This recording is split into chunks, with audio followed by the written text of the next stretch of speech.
What's going on, guys? Jesse and Mike from Sledaddicz. So today is a huge day. The OFSC has officially launched the Go Snowmobiling Ontario app for the 2021 and 2022 season.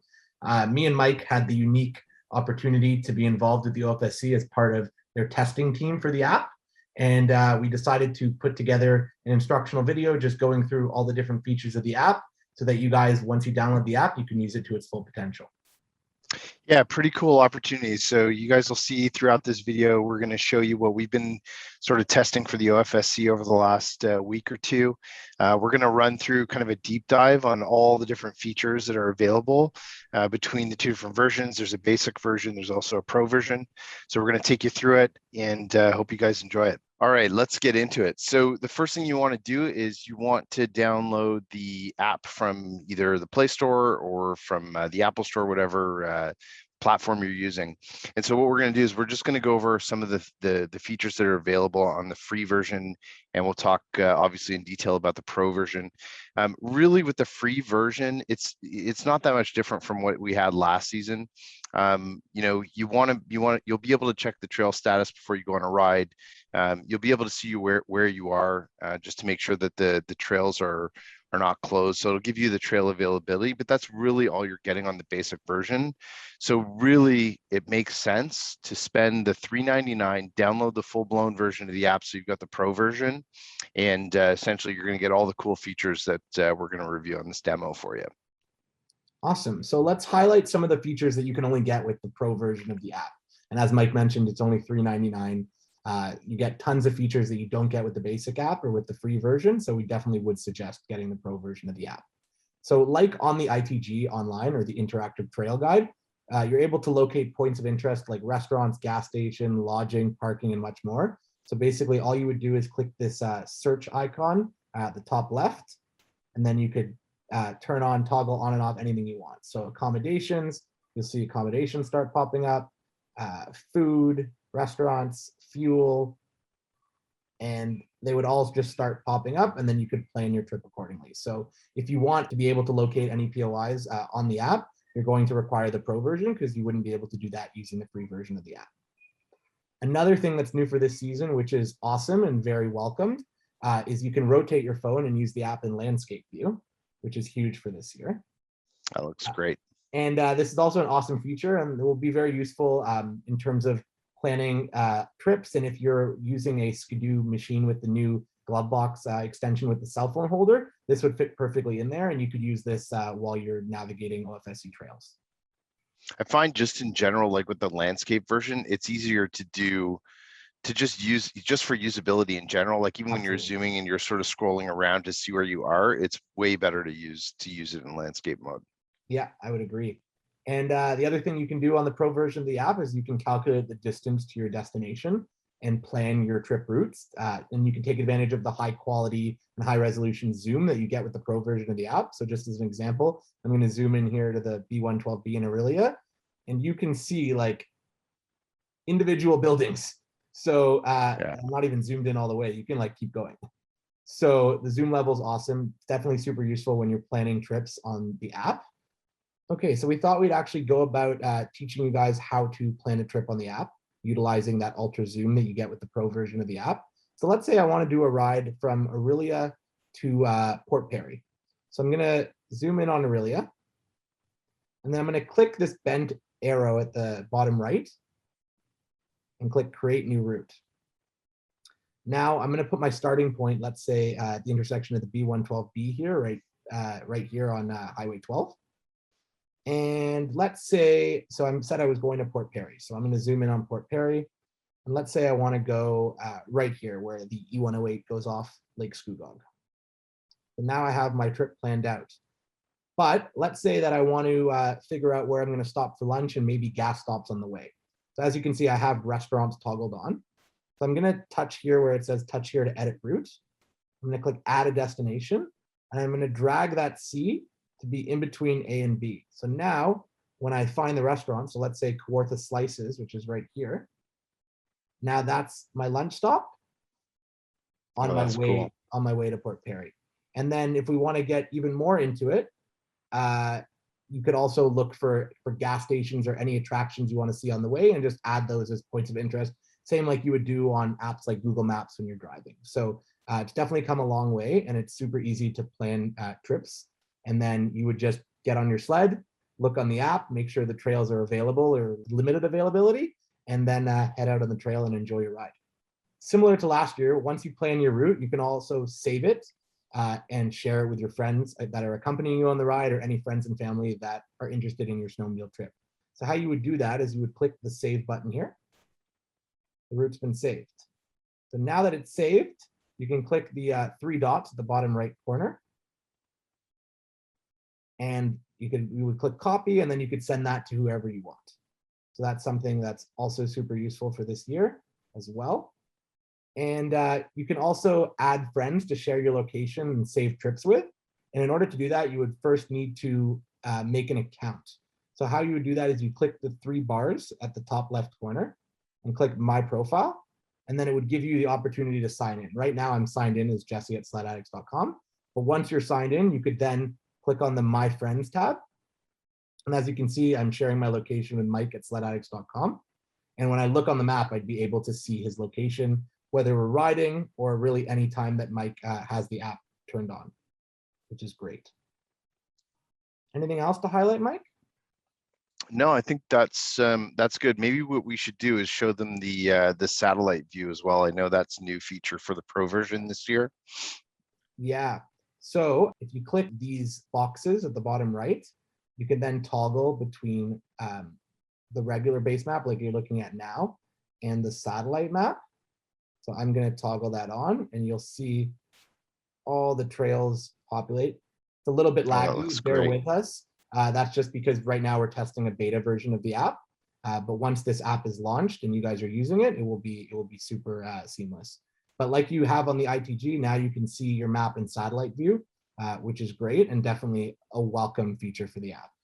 And what's also great for this season, we can't demonstrate it, but when you lose data connection, what the app will actually do is if let's say you're riding on the trail and you lose data connection, all the trails will still show on the map, just using the trail status for what it was the last time you had data. So they won't disappear like they used to. So you'd still be able to see the trails when you lose data connection, which is another great feature for this year as well. Okay, another feature for this season is also the ability to get real-time notifications of trail status changes for your favorite trails. So this means that if, let's say, you have a route planned for a future trip, if any trails on that route change to unavailable, you would then get a message to let you know. In previous years, I would just be constantly checking the ITG, like Mike knows. I would live on the ITG all day long, checking it every couple of minutes to see what trails are changing. Now the app is just going to tell you. So if you plan that route, let's say, and 3 weeks later you're about to go on the trip and a piece of the trail that you were planning on taking went unavailable, you'd get a notification so you could be able to reroute yourself so that you could still do the trip. Do we want to show maybe just under the top 3 bars in the top left there, Jesse, just like some of the features around like my equipment and how you can store your sled name? I thought that was pretty cool too. Yeah, so there's a few things. You have my profile, which is going to take you to all the main settings. So my friends, which we went through before. My equipment allows you to add in your sled. So right now I have my 2022 Renegade XRS 850. And if you have multiple sleds, you can add multiple sleds in there as well. Love that. Yep. And my messages. So that's where you would get any alerts for trails that were closed. They would pop up in here, as we just mentioned before. And then obviously you can change your name, you can change your profile picture, and you can also change your password. And then there's also settings. So in settings, right now it's set to metric. We're in Canada, so it makes sense for it to be in metric.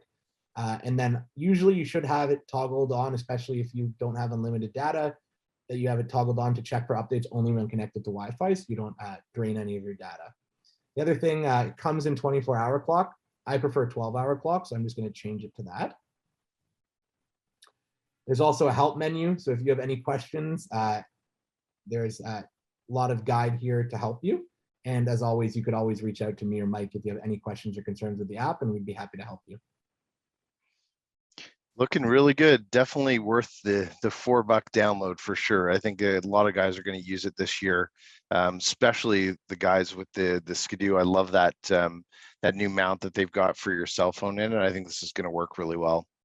Yeah, a few other things I wanted to highlight. So Another new feature this year on the pro version of the app is you can check in to your favorite trailside stops and destinations, and you can share that on Facebook for all your friends to see. So this little button at the bottom left corner, wherever you are on the trail, right now, I'm sitting at my home in Toronto, so no trails around me. But if I was on the trail and let's say I pulled into a hotel or a restaurant on the trail, I would then hit this button at the bottom left corner, and I could share that to Facebook or any social media you want to share it on. So that's definitely another welcome feature for this season.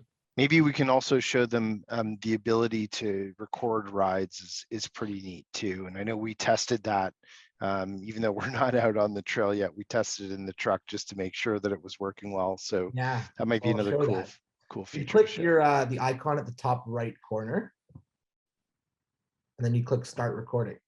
And you're driving, it will record. You don't have to be in the app. You can leave the app and have another app open on your phone. The app just needs to be running, but it doesn't need to be on the screen. You can turn your screen off and put your phone into your glove box or into your jacket, and it will record the ride. And then once you're done, you click stop, and then you could click edit and save or resume it. So let's say you stop at a restaurant, you can stop it and then resume it once you continue on the ride. And when you're done the ride, you would then click edit and save. You can pick a name for the ride. So I'm going to call this test. Next, it's going to tell you the start time, the duration of it, GPS accuracy, your distance, your equipment, which you could select. So right here, I'm going to select my 2022 XRS 850 that I added before. Click select. And then it also gives you the opportunity to add photos as well. And then I'll click ride done. And now it's saved. So if you want to then see the ride that you've saved or all the rides you saved, you would click the 3 bars, go to your profile. And within your profile, you would then click my rides, and they're all going to show up here. So you can see my test ride awesome. there. Yeah. The last thing I wanted to highlight is you can also rate completed snow tours as well now.